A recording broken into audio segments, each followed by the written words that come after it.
Freedom Global News. Kaduna Abuja train attack victims demand compensation from federal government. Independent National Electoral Commission fixes dates for collection of PVCs. Global.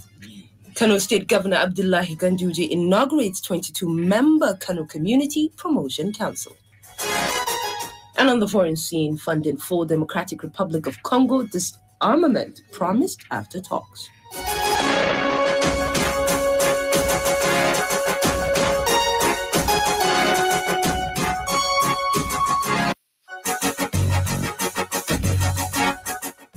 Good evening, you're listening to Freedom Global News on 99.5 FM. I am Sarah Sanna. Today is the 6th of December, 2022. And now the news in full. Nearly 2 months after the last batch of the 63 kidnapped victims of the March 28 train attack in Kaduna were released, the victims are demanding compensation from the federal government to enable them to restart their lives. Their demand is coming just 24 hours after the Nigerian Railway Corporation, NRC, resumed train operations on the Kaduna Abuja route, 8 months after it suspended operations following the attack that claimed the lives of 9 passengers. Victims who spoke to reporters in Kaduna lamented that most of them lost their means of livelihood when they were in the custody of terrorists who kidnapped them during the train attack. They also claim that the federal government is yet to fulfill the promises made to them shortly after meeting with President Muhammad Buhari upon their release in October, noting that most of them are already suffering from depression and psychological disorders that require urgent medical attention. The Congress of University Academics, CONUA, has expressed its disappointment with the federal government, especially the Ministry of Labor and Employment, over the non-payment of its members' withheld salaries and threatened to seek legal redress. The Minister of Labor and Employment, Chris Ngige, had presented certificates of registration to CONUA and the Nigerian Association of Medical and Dental Lecturers in Academics, NAMDA, at the peak of the strike by the Academic Staff Union of Universities, ASU, in October, a move believed to be targeted at decimating ASU's authorities. The president of CONUA, Dr. Nii Sunmonu, in a statement issued today, said even when the government knew its members were not involved in the strike, action that lasted for 8 months, their salaries were being withheld. According to the statement, the union had written to the Accountant General of the Federation and the Ministry of Labor and Employment, reminding them that it was an error to lump their members with those that declared and embarked on strike action. Independent National Electoral Commission has fixed Monday 12th December 2022 to Sunday 22nd of January 2023 as the dates for the collection of PVCs in the 44 local government areas of the state. The commission will also decentralize PVC collection to the 484 registration areas, wards from Friday 6th to Sunday 22nd of January 2023. Those that are unable to collect their PVCs at the INEC local government offices of the state can do so at the registration areas and wards.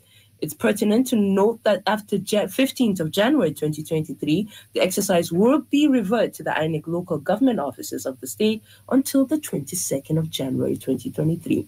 Therefore, all eligible and valid registrants transfer or revalidate their PVCs during the last CVR from January 2021 to June 2022 should collect their PVCs from 9 a.m. to 3 p.m. daily, including Saturdays and Sundays. On Sunday, Team Kano's men handball team will aim to make it to the final and successfully defend their title as they face Team Niger in the semi-final today at the ongoing 21st National Sports Festival in Asaba, Delta State. Muhammad Sani has details of this and other sports updates.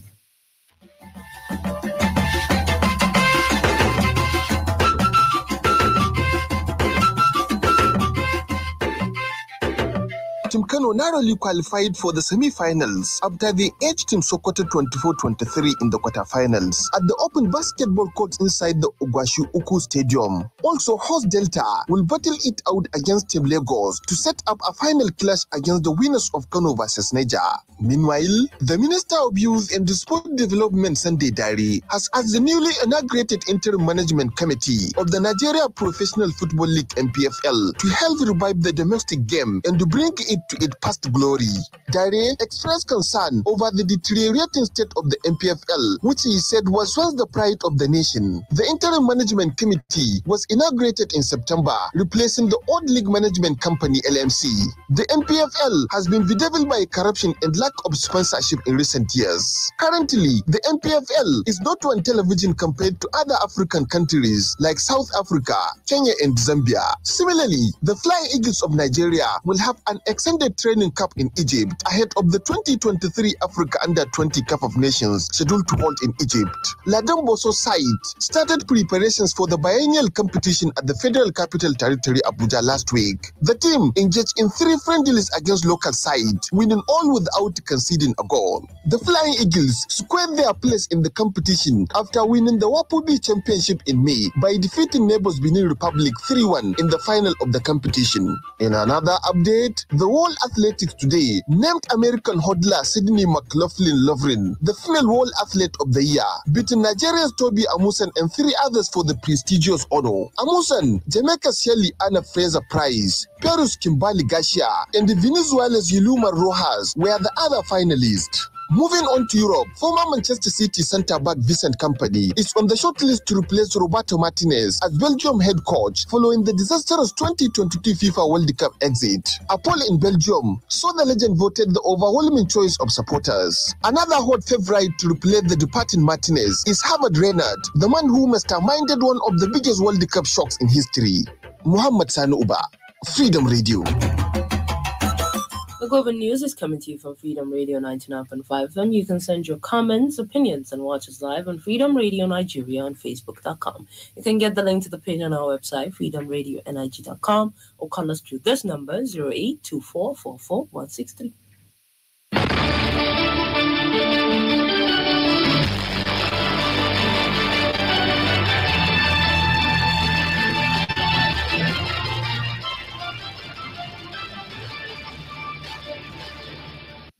Welcome back. You're still listening to Freedom Global News on 99.5 FM. Kano State Governor Dr. Abdullahi Umar Ganduje has noted that the Community Promotion Council was anchored to stimulate the community spirit, underpinning the overall development of the state. According to him, the council was established to encourage amongst Kano people self-reliance and communal participation in development activities, which also stimulate community interest in the maintenance of general security of the state.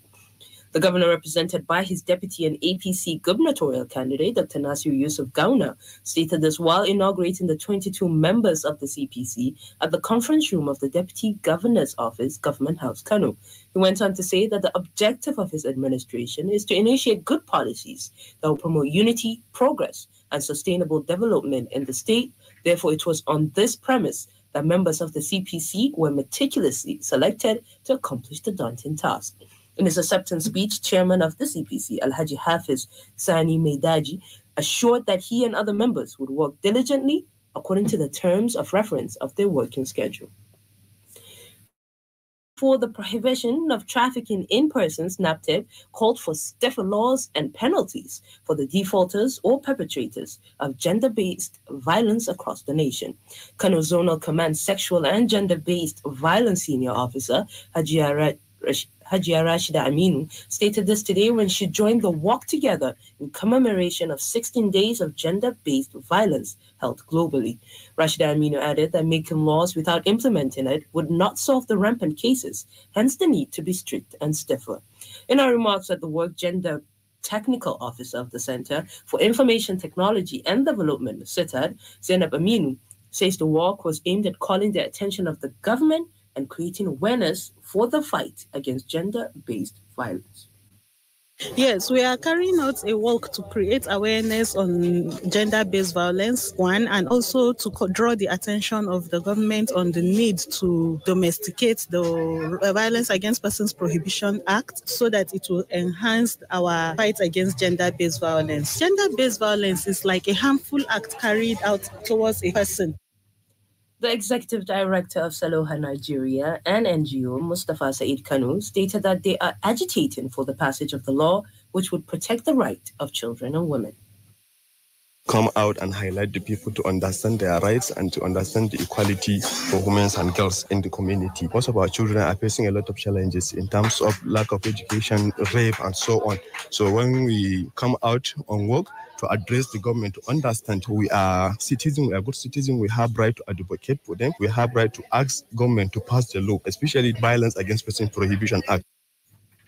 The walk started from the NAPTIP office in Kano to State House of Assembly with the team Unite Activism to End Violence Against Women and Girls and organized by CITAD in collaboration with NAPTIP, Saloha, National Human Rights Commission, Bridge Connect, Yospis, among others. On business, Abdurrahman Ado Baba has updates. Gains in shares of Presco and the 18 other stocks aided the Nigeria Exchange Limited to extended previous gains to close in an offbeat yesterday, causing the market capitalization to appreciate by 62 billion, specifically at the close of trading yesterday. The all-share index rose by 115.58 absolute points, representing a gain of 0.24% to close at 48,270.23 points. Accordingly, investors gained 62 billion in the value as market capitalization went up to 26.291 trillion. The upturn was impacted by gains recorded in medium and large capitalized stocks, amongst which are Presco, Guinness Nigeria, Boas Mint, Nigerian Breweries, and Etna. Meanwhile, the Nigeria National Petroleum Company Limited has signed 5 memoranda of understanding with the national oil companies and relevant entities of 5 African countries on the Nigeria-Morocco gas pipeline project. The 5 national oil companies and relevant entities were from Gambia, Ghana, Guinea, Guinea-Bissau, and the Sierra Leone. The signing ceremony, according to the statement from NNPC on Monday, was held in Morocco and was attended by the Group Chief Executive Officer NNPC, Mele Kari, Dr. Amina Ben Kadra, General Director of Morocco's National Office of Hydrocarbons and Mines, Mr. Baboka Njia, Managing Director of the Gambia National Petroleum Corporation, Gambia, and Celedonia Flacido Vieira, General Director of Petro Guinea-Bissau. Abdurrahman Adubaba, Freedom Radio. And on the foreign scene, a week-long summit to try and restore peace in Eastern Democratic Republic of Congo has officially ended with a number of agreements, including fully funding a disarmament and stabilization program for former rebels and the release of prisoners with no criminal records or convictions. Abdulkarim Muhammad Abdulkarim reports. Former Kenyan President Uhuru Kenyatta, the facilitator of the Nairobi peace process, officially closed the meeting. Mr. Kenyatta said he was encouraged that President said they were willing to lay down their arms. He said the meeting set up a framework that will lead to peace after more than 2 decades of war in the DR Congo. Mr. Kenyatta said DR Congo President Felix Tshisekedi had agreed to form a committee to investigate claims of indiscriminate arrests that have occurred in the country's eastern region. A recommendation by armed groups that their leadership be involved in disarmament and rehabilitation will be reviewed. The next round of peace talks will be held in January in Goma and Bunia in DR Congo. Meanwhile, at least 7 people have been killed in a roadside blast in northern Afghanistan. According to local officials, the latest attack in the violence rocked the country. The local officials say those killed in the blast in the city of Mazar-e-Sharif included employees of a petroleum company on a bus, said the local officials. It was not immediately clear who was behind the attack, which come amid repeated pledges from the Taliban government to bring security to Afghanistan following a decade of war. Abdulkarim Muhammad Abdulkarim, Freedom Radio. And with that, we've come to the end of today's Global News. But before we leave, highlights of our top stories. Nearly 2 months after the last batch of the 63 kidnapped victims of the March 28 train attack in Kaduna were released, the victims are demanding compensation from the federal government to enable them to restart life. Independent National Electoral Commission INEC has fixed Monday 12th December 2022 to Sunday 22nd of January 2023 as the dates for the collection of PVCs in the 44 local government areas of the state. Kano State Governor Dr. Abdullahi Umar Ganduje has noted that the Community Promotion Council (CPC) was anchored to stimulate the community's spirit, underpinning the overall development of the state. And on the foreign scene, a week-long summit to try and restore peace in Eastern DRC has officially ended with a number of agreements, including fully funded a disarmament and stabilization program for former rebels and the release of prisoners with no criminal records or convictions. On behalf of the entire production team and I, Zara Zenna, thank you for listening.